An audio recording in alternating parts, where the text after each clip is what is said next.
नमस्कार, जय हिंद। मैं डॉक्टर कुलदीप एक बार पुनः आपका हार्दिक स्वागत करता हूं अपने YouTube परिवार में। आप मेरे बारे में यही सोच रहे होंगे कि नेट जेआरएफ के सपने दिखा करके पता नहीं कहां गायब हो गए। ऐसा बिल्कुल भी नहीं है, क्योंकि पिछले कुछ दिन मैं काफ़ी व्यस्त था और साथ में आपकी भी 17 जून को नेट की परीक्षा थी। आप जो कड़ी मेहनत करते आ रहे थे, इसलिए आपको भी आराम की आवश्यकता थी। आज हम तरोताज़ा होकर के फिर से लौट आए हैं। हम वहीं से शुरुआत करेंगे जहां हमने छोड़ा था। आप बिल्कुल भी ये मत सोचना कि हमें जो सपने दिखाए गए हैं नेट जेआरएफ के, ये हमारे पूरे होंगे या नहीं होंगे, क्योंकि मैंने ये ठान लिया है, चाहे कुछ भी हो जाए पूरी कोशिश करूंगा कि दिसंबर 2023 की परीक्षा से पहले पहले आपका जो नेट का पाठ्यक्रम है वो हर हालत में पूरा करवा सकूं। पिछली जो हमने 4 कक्षाएं पढ़ी थी, पाठ्यक्रम की जो पहली इकाई है हिंदी भाषा और उसका विकास में, शुरुआत में हमने भारतीय जो आर्य भाषाएं हैं उनका अध्ययन किया था, जैसे वैदिक संस्कृत, लौकिक संस्कृत, पाली, प्राकृत, अपभ्रंश, अवहट और पुरानी हिंदी के बारे में। और जो हमारी अंतिम कक्षा हमने छोड़ी थी उसमें हिंदी भाषा का जो भौगोलिक विस्तार है, हिंदी की 5 उपभाषाएं और साथ में 17 जो बोलियां हैं, उनका हमने अध्ययन किया था। आगे बढ़ने से पहले मैं आपको एक जानकारी दे देता हूं। जानकारी क्या, खुशखबरी आप कह सकते हो।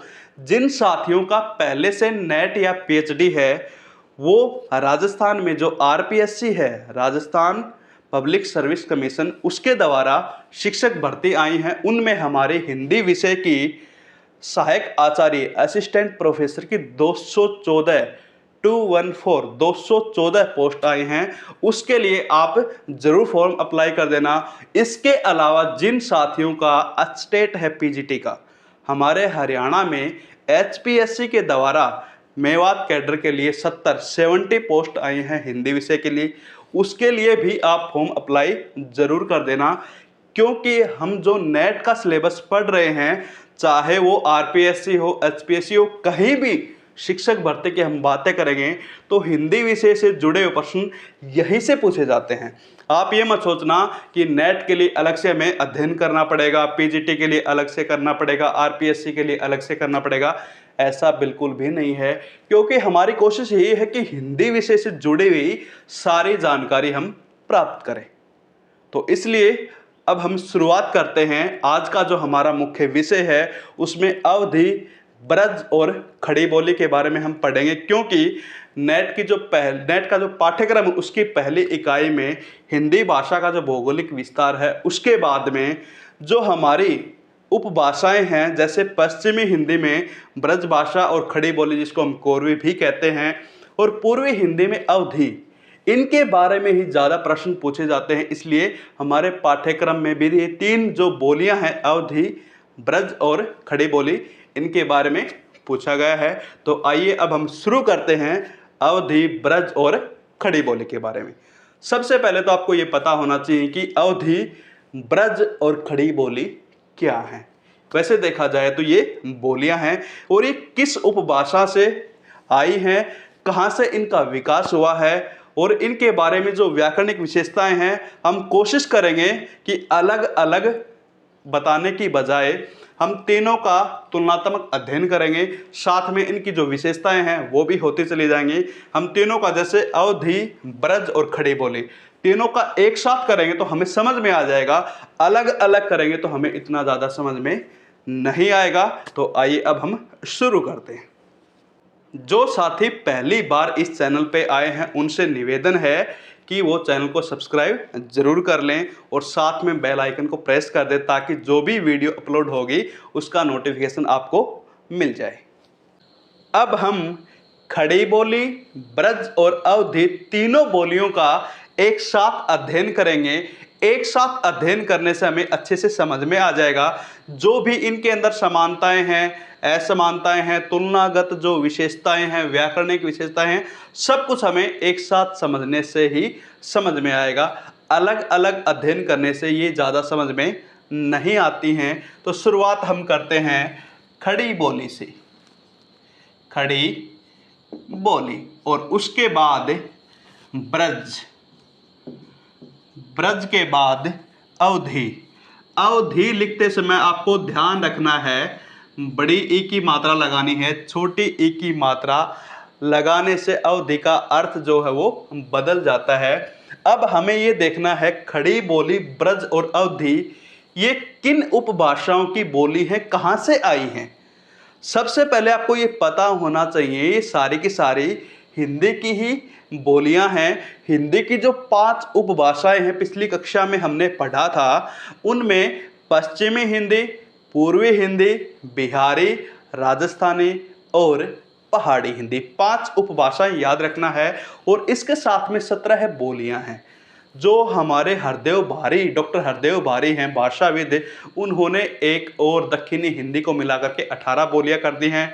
और डॉक्टर भोलानाथ तिवारी ने 2 बोलियों को मिलाकर के इनकी संख्या 19 कर दी है। किंतु जो सर्वमान्य है उसके हिसाब से हिंदी की 17 बोलियां हैं। और उन 17 बोलियों में जो सबसे ज़्यादा प्रमुख हैं वो है खड़ी बोली, ब्रज और अवधि। इसलिए ही हमारे नेट के पाठ्यक्रम में इन तीनों के बारे में विशेष रूप से पूछा गया है। और ये देखो अब खड़ी बोली जो है किस उपभाषा की बोली है, ये है आपकी पश्चिमी हिंदी की उपबोली। आपको ध्यान में रखना है खड़ी बोली और ब्रज दोनों ही पश्चिमी हिंदी की उपबोली। पश्चिमी हिंदी जो आपकी उपभाषा है इसकी बोली है। इसके पश्चात ब्रज भी बिल्कुल सेम कह सकते हैं आप, पश्चिमी हिंदी की ही बोली है।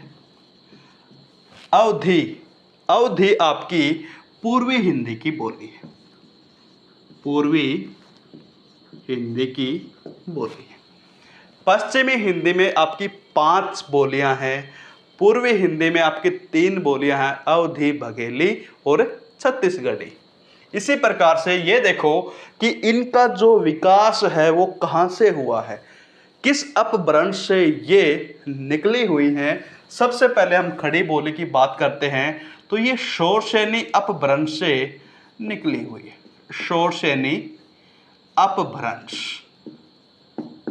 ब्रज भाषा भी शोरसेनी अपभ्रंश ही होगी क्योंकि ये भी पश्चिमी हिंदी की ही बोली है। ये भी शोरसेनी अपभ्रंश।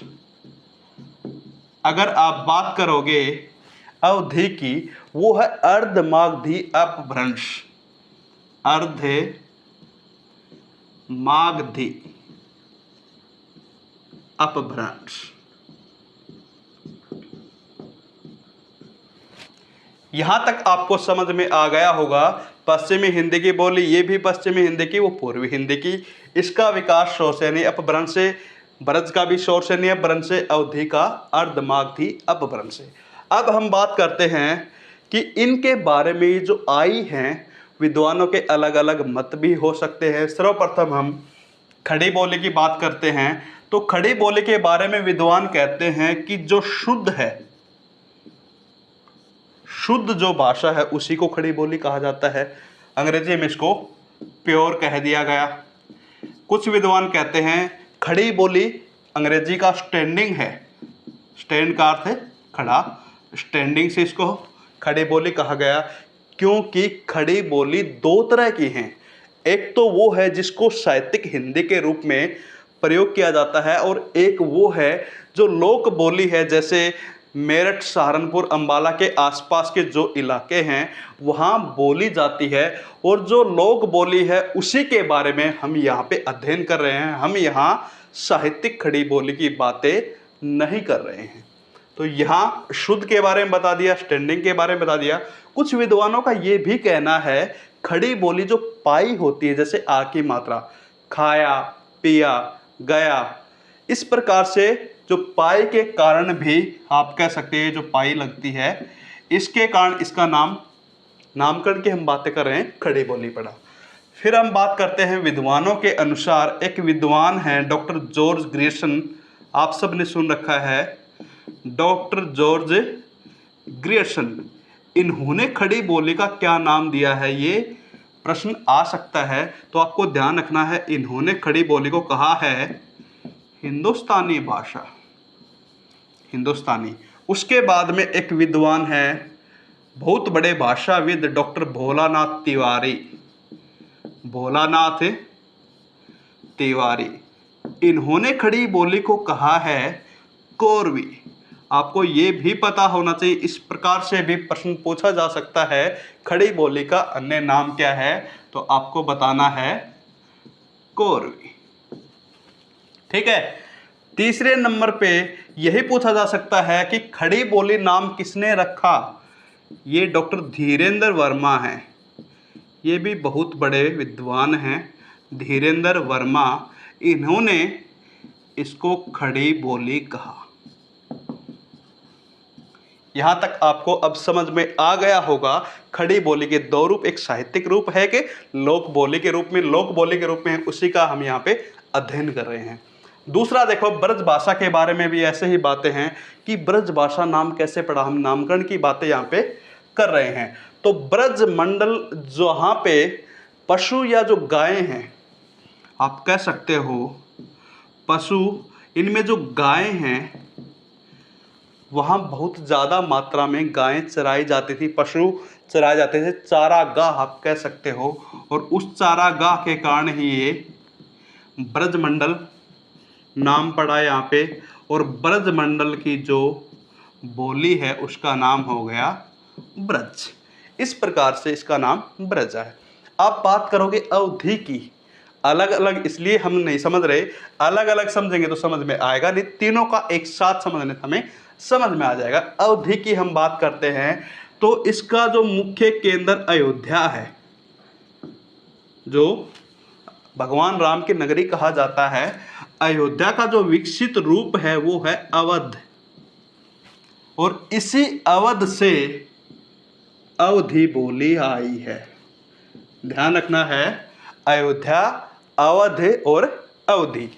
यहां तक आपको समझ में आ गया होगा। अब हम बात करते हैं इन बोलियों की उपबोलियों के बारे में। सबसे पहले खड़ी बोली की जो उपबोलियां हैं, उपबोलियों की हम यहाँ पे अब बात कर रहे हैं। खड़ी बोली में जो है वो है बिजनौरी। ठीक है। ब्रज भाषा की उपबोलियों की हम बात करेंगे यहाँ पे, तो ब्रज भाषा की जो उपबोलियां हैं वो तो काफ़ी हैं। जैसे एक नाम है भुक्षा, जदोवाटी, मथुरी कह लो या फिर मथुरई कह सकते हो, मथुरई। इसके अलावा भरतपुरी, ग्वालियरी, डांगी और भी काफ़ी इसकी उपबोलियां हैं। अवधि की हम बात करेंगे तो अवधि की जो उपबोलियां हैं उनमें अवधि का एक और अन्य नाम भी लिया जाता है बैसवाड़ी। आपने सुना होगा, ये भी इसकी उपबोली है। इसके अलावा बनूदी, साथ में हम बात करेंगे पूर्वी अवधि, पूर्वी अवधि। ये इसकी उपबोलियां हैं। यहाँ तक आपको बिल्कुल आसानी से समझ में आ गया होगा। अब हम इनकी बात करते हैं कि प्रमुख जो स्थान है जहाँ पे ये बोली जाती हैं वो कौन कौन से हैं। सबसे पहले हम खड़ी बोली की ही बात कर लेते हैं। खड़ी बोली का जो इलाका है वो मेरठ से शुरू कर सकते हैं हम। जो उत्तर प्रदेश में मेरठ है, साथ में सहारनपुर, शामली, ये जो आपका इलाका है, रामपुर, मुजफ्फरनगर,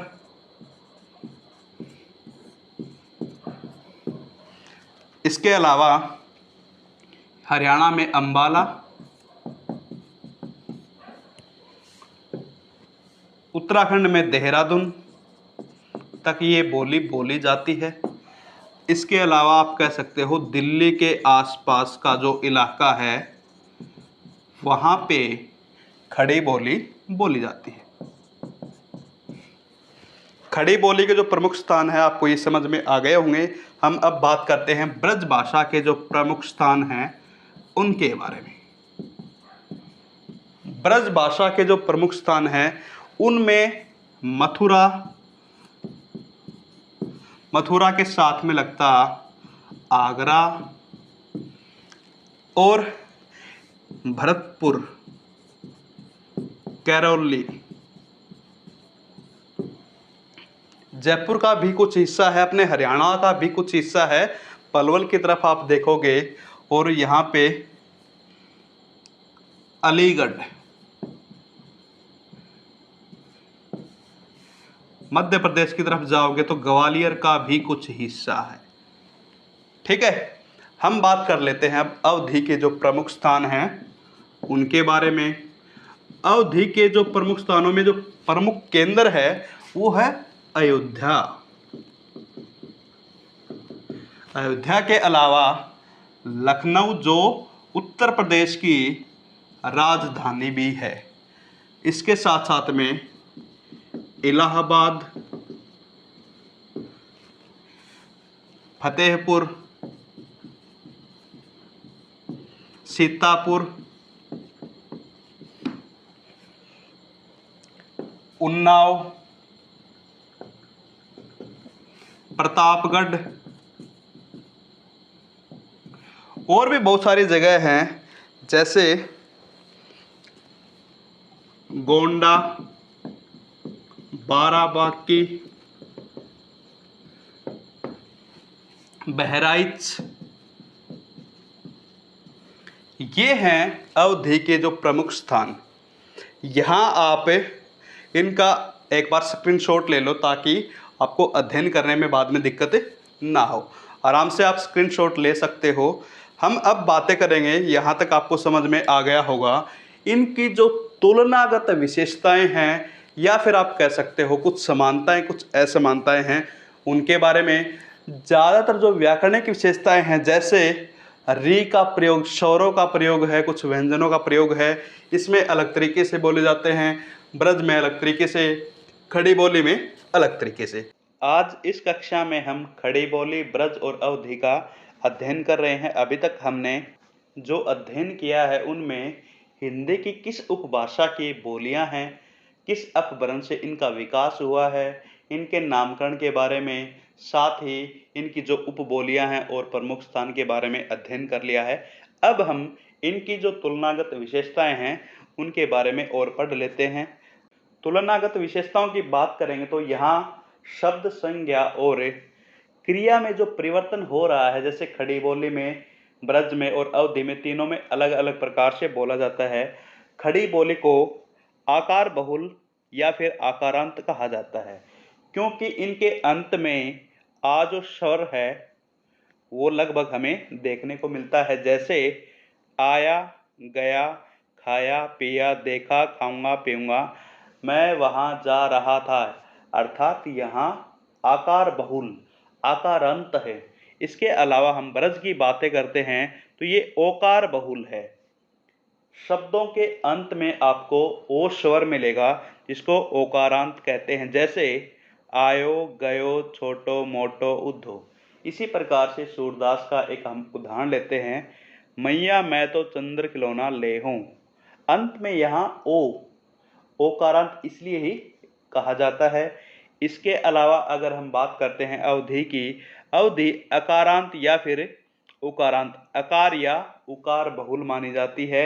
इसमें जैसे उकारांत की हम बात करें तो सुनूं, हरहूं, देहूं, वेदूं। इसी प्रकार से अकारांत में हम तुलसीदास की जो हनुमान चालीसा लिखी हुई है उसका हम गुणगान करते हैं, जैसे जय हनुमान ज्ञान गुण सागर, जय कपीस तिहु लोक उजागर। यहाँ इसके अंत में आपको ए की आवाज सुनाई दे रही होगी। तो इसी प्रकार से अवधि आपकी अकारांत और उकारांत है, इसी प्रकार से ब्रज ओकारांत है और आपकी खड़ी बोली आकारांत है। आगे कुछ अन्य विशेषताएं हैं उनको भी साथ साथ हम देख लेते हैं। यहाँ देखो, शुरुआत में आपको पता है ये खड़ी बोली है, इसके पश्चात ब्रज है और अंत में अवधि है।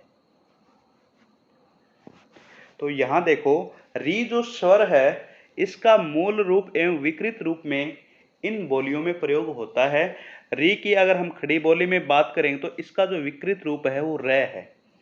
जैसे घृत, घृत जो मूल है यहाँ पे, इसका विकृत रूप बन गया घृत। कृपा का कृपा। इसी प्रकार से ब्रज की हम बातें करेंगे तो री का जो विकृत रूप है वो री है। त्रिशा का तिरिशा, कृष्ण का कृष्ण। कहीं कहीं पर बिहारी जैसे कवियों ने री का जो मूल रूप है उसका भी प्रयोग किया है, जैसे दृग और शुभ्रित। इसी प्रकार से हम अवधि की बात करें तो अवधि में भी इसका मूल रूप और विकृत रूप दोनों प्रयोग होते हैं। री के विकृत रूप में जैसे ब्रज भाषा में था उसी प्रकार से अवधि में है। दृग का दीर्घ ये बोलते हैं।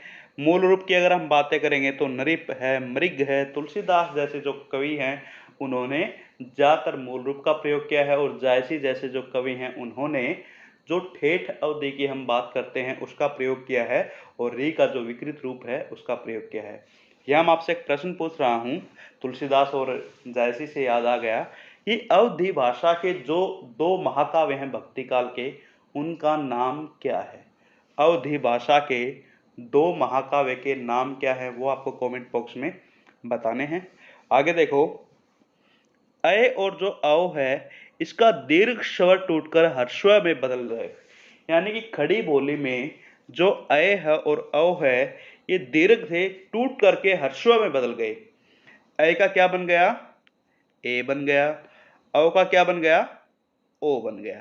तो यहां आपको नीचे नजर आ रहा है, औरत को खड़ी बोली में औरत कहा जाता है, कौन को कौन कहा जाता है। जैसे बाहर कौन आया है, पैर को पैर कहा जाता है खड़ी बोली की जहां हम बातें करते हैं। क्योंकि जैसे ही मेरठ, सहारनपुर, अंबाला इस एरिया में आप जाओगे तो आपको इसी प्रकार से सुनने को मिलता है। ब्रज की हम बातें करेंगे तो अय और ओ जो है वो मूल रूप में मिलते हैं, जैसे दय हो, ले हो, जय हो। यानी कि इनका जो वास्तविक रूप है वो बिल्कुल एज इट इज रहता है, कोई भी परिवर्तन इनमें नहीं होता। अगर हम बात करते हैं अवधि की तो उसमें स्वर संयोग आ जाता है। जैसे अय का हम उच्चारण करते हैं ना, अय, वो किस प्रकार से इसका उच्चारण करते हैं? अई की तरह। उसी प्रकार से अव का औ करते हैं वो उच्चारण, तो ये जो स्वर संयोग है ये आ जाता है। जैसे चैत्र को चैत्य, वैशाख को वैशाख। वैसे भी देखा जाए तो अवधि भाषा में वह जो है उसका परिवर्तन वह में हो जाता है। जैसे विवेक की बात करेंगे वो विवेक बोलते हैं। ठीक है, आगे देखो, स्वर लोप की बात करते हैं तो जो स्वर हैं उनका लोप हो जाता है खड़ी बोली में। इकट्ठा, इसको क्या बोलते हैं? कट्ठा। अंगूठा का अंगूठा। हमारे वाली भाषा में भी ऐसे ही बोलते हैं, हरियाणवी जो हम बांगरू की बात करते हैं, गुट्ठा, कट्ठा, इस प्रकार से। और इसी प्रकार से हम ब्रज भाषा की बात करेंगे तो दीपावली का जो ये पा है इसका लोप हो जाता है, दिवाली बच गया। और हम बात करते हैं अवधि में, इसमें अपरिवर्तित है, एज इट इज रह जाता है।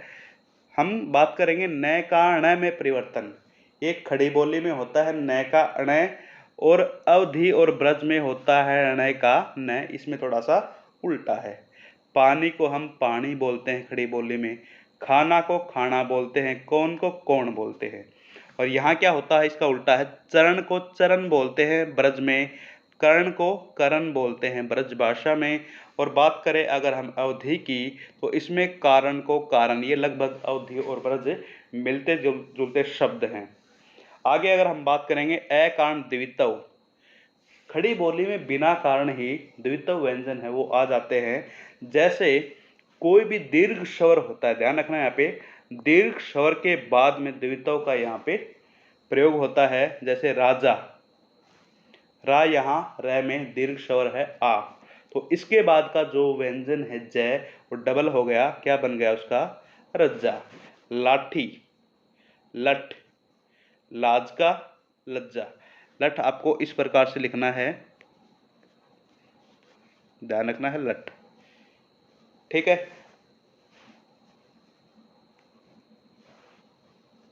अकारण द्वितव की बात करें तो ब्रज भाषा में अपरिवर्तित है, यहाँ कोई परिवर्तन नहीं होता। उसी प्रकार से अवधि में भी अपरिवर्तित है। तो ऐसे बहुत सारी और भी विशेषताएं हैं, वो आपको पढ़ने के बाद ही पता चलेगा। ऐसा नहीं है कि केवल आप यूट्यूब पे क्लासेस देख करके सब कुछ अध्ययन कर लोगे। यूट्यूब तो आपको एक रास्ता दिखाने के लिए सिर्फ माध्यम है, आपको पढ़ना पुस्तकों से ही पड़ेगा। तो आज की कक्षा का समापन यहीं होता है। अगली कक्षा में फिर मिलते हैं अगले टॉपिक के साथ। जय हिंद, जय भारत, वंदे मातरम।